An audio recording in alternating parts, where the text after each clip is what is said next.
तो मैं आपको अब सिखाऊंगा कि कैसे, अगर मान लीजिए कोई आपको दे दिया जाता है क्वेश्चन, उस क्वेश्चन में एक फार्मूला में दे दिया जाता है जैसे कैपिटल T इक्वल टू के एल एम जी, आपको कंपेयर करके निकालना हो कि ये फार्मूला सही फॉर्म में दिया गया है कि नहीं दिया गया है। तो इस चीज़ को हम कैसे फाइंड आउट करेंगे, इसके लिए क्वेश्चंस है जैसे कॉन्सेप्ट ऑफ फिजिक्स में भी है, एनसीईआरटी में भी है, और ये आपके इंजीनियरिंग के एग्जाम में, नीट के एग्जाम में, डीएम के एग्जाम में तो वो नहीं पूछते हैं, मेडिकल इंजीनियरिंग के एग्जाम में पूछते हैं इस टेस्ट के। तो आपको थोड़ा सिखा रहे, थोड़ा बोर्ड के एग्जाम में भी पूछ लेते कभी कभार, तो आप अवेयर रहिएगा इससे। जैसे कैपिटल टी क्या है यहाँ पे, टाइम, ओके, के क्या है, कांस्टेंट है, एल क्या है, लेंथ, एम क्या है, मास, और जी क्या है, ग्रेविटेशनल एक्सेलरेशन। इतनी बात आपको पता रहेगी। तो हम क्या करेंगे आगे, अब खुद से L to the power A, M to the power B, G to the power C, ये हम मान लेंगे, लेट, ठीक है। t इक्वल्स टू इतना हो गया, तो t equals to L to the power A, M to the power B, L to the power -2। क्यों किया है, क्योंकि एक्सेलरेशन, ये g जो है, स्मॉल g ग्रेविटेशनल एक्सेलरेशन को दिखाता है, जिसकी value L to the power -2 होती है, और इसको पावर c किया है हमने। जब पावर c किया है तो आप ये देख रहे होंगे कि पावर c करने पे जब इसको हम इधर लेकर के जाएंगे तो पावर c l पे भी आएगा और इसके -2c आ जाएगा। l और l दोनों के बेस सेम है, तो l to the power a plus c आएगा, m to the power b आएगा, d to the power -2c आएगा। ऑन कंपेयरिंग, जब कंपेयर करेंगे लेफ्ट हैंड साइड और राइट हैंड साइड को कंपेयर करेंगे तो -2c equals to 1 equation number first, a plus c equals to 0 equation number second, and b equals to 0 equation number third आ जाएगा।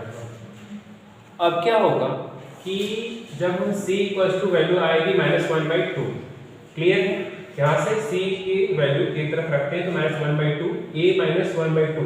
अब यही जब इस वाले इक्वेशन में सेकंड में रखोगे तो a -1/2 equals to 0 means a equals to 1/2। एक ये वैल्यू आ गई, एक ये वैल्यू आ गई। सो अब इसे प्रूव करेंगे तो b की वैल्यू 0 हमें पहले ही ली थी, तो t इक्वल्स टू, तो यानी g की वैल्यू 0 होने का मतलब ये टर्म क्या हो जाएगा, पूरा 0 हो जाएगा। ये टर्म पूरा हम टोटली क्या हो जाएगा, 0 हो जाएगा, है ना।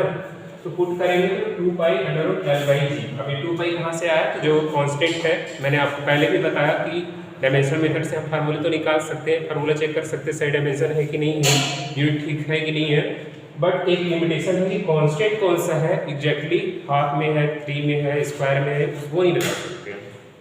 तो 2π की वैल्यू हम बता नहीं सकते, वैसे k लेकर के चलते हैं, ठीक है।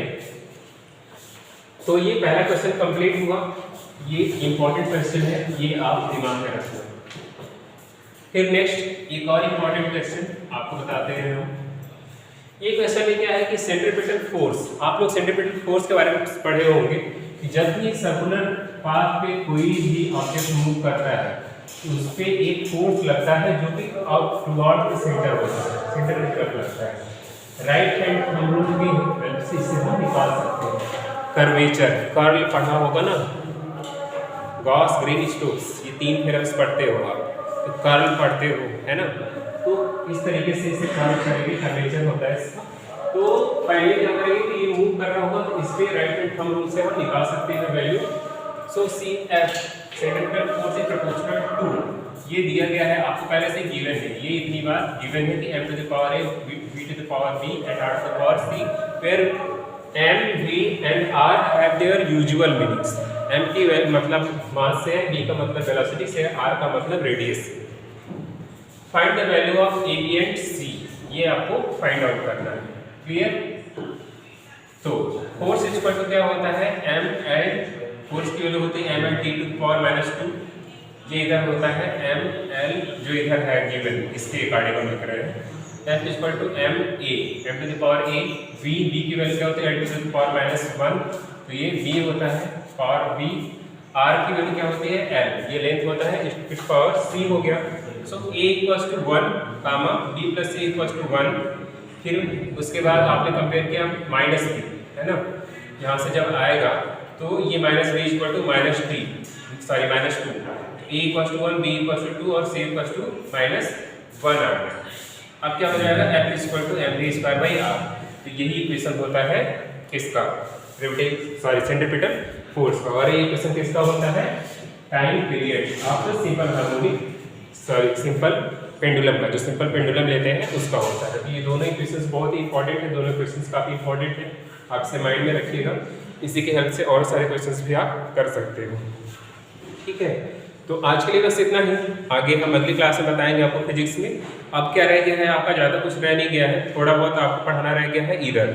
ईरर देखो कई सारे टाइप्स के होते हैं, वो हम आपको बताएंगे वन बाय वन। ओके, अगली क्लास में ईरर के बारे में पढ़ाएंगे।